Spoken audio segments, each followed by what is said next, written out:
আমি তো জিততে এসেছি, আমি তো এখানে হারতে আসি। তাতে করে একটা বৈধ ভোটার, তিনি যে সম্প্রদায় দেখুন না, একটা বৈধ ভোটার যদি তিনি ভোট দিতে না পারেন, তাহলে আমরা কলকাতায় 10 লক্ষ লোক নিয়ে গিয়ে কলকাতা নির্বাচন কমিশন এবং সমস্ত কলকাতাকে আমরা অবরোধ করে দেব।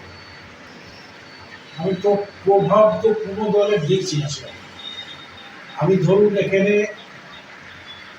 কংগ্রেস দলের যিনি প্রার্থী হয়েছে তার তো দেখি সব ভাঙচুর করছে জেলা অফিসে।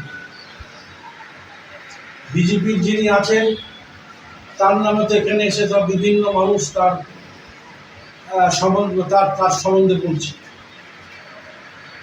সিপিএম এর ব্যাপারটা মানুষ 37 বছর তাদের স্বাদ নিয়ে নিয়েছে, টক না মিঠা স্বাদ নিয়ে নিয়েছে, কাজে সেটা কোনো ব্যাপার নেই। আর থাকলো তৃণমূল, এখানে যিনি তৃণমূল কংগ্রেসের প্রার্থী বা বিগত দিনে তিনি এখান থেকে জিতেছিলেন বা মন্ত্রী আছেন, অ্যাজ এ রাজনীতি, as a politician, he is fully lost. তিনি রাজনীতিতে সম্পূর্ণ লস্ট। একটা কথা আপনাদের ভুলে আগান, চৌঠা বের পরে আপনি মিলিয়ে নেবেন। আপনারা এখানকার তৃণমূলের প্রার্থী 100-র উপর বুথে এজেন্ট থাকবে, আপনারা মিলিয়ে নেবেন। এখন একটু শুনতে যেমন একটা মনে হচ্ছে যে এরকম কিরকম, বহু বুথে এজেন্ট থাকবে না। বলতে সারে উন্নয়নটা হবে কি করে? এখানে তো সারা 5 বছর ধরে মারামারি হয়েছে, তৃণমূলে মারামারি হয়েছে, তো উন্নয়নটা করবে কি? তিনি থাকেন কলকাতায়, মন্ত্রিত্ব নিয়ে ব্যস্ত। বর্তমানে আমি আম জনতা উন্নয়ন পার্টির মন্তেশ্বরের প্রার্থী শামসুল হক।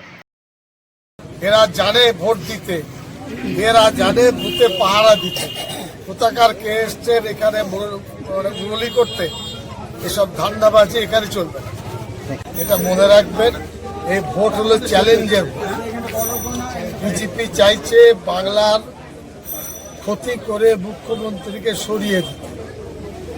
সেটা হলে আসাম, উত্তরপ্রদেশ, গুজরাট যেভাবে বিজেপি ক্ষতি করেছে তার থেকে বেশি ক্ষতি বাংলায়। কিছু এমন লোক আছেন তারা মাথা এলাকায় শুনে মাতলামি করছে।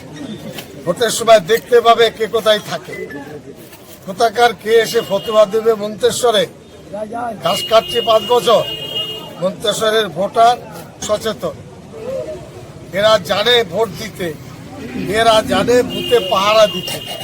আমি আশাবাদী নয়, আমি একদম 100% নিশ্চিত যে এবার মন্তেশ্বর বিধানসভায় পদ্মফুল ফুটবে, এটা কেউ আটকাতে পারবে না। সব বেশি কম বলে ফেলেছে, প্রায় 200 কাছাকাছি বুথে উনি এজেন্ট বসাতে পারবেন না। ওনার কি পরিস্থিতি, উনি মুখে যতই অগ্রাণ না কেন ভেতরে উনি জানেন ওনার কি বলছি। উনি বিজেপি সাংগঠনিক যে স্ট্রাকচার, সেই স্ট্রাকচারে অন্য কোনো দল তার ধারে কাছে আসতে পারবে না। কেন গোটা রাজ্য জুড়ে তৃণমূল কংগ্রেস পরিকাঠামোগত উন্নয়ন কিছুই করেনি, শুধু ভাতা দিয়ে মানুষকে ভুল বুঝিয়ে রেখে দিয়েছে। এই সরকারটা এক প্রকার বলা যেতে পারে যে ভাতাশ্রী সরকার।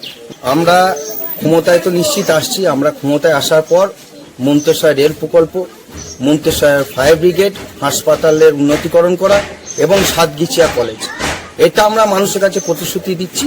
এটা আমরা ক্ষমতায় আসার পর এটা সর্বপ্রথম কাজ হবে। দেখুন, আমি আশাবাদী নয়, আমি একদম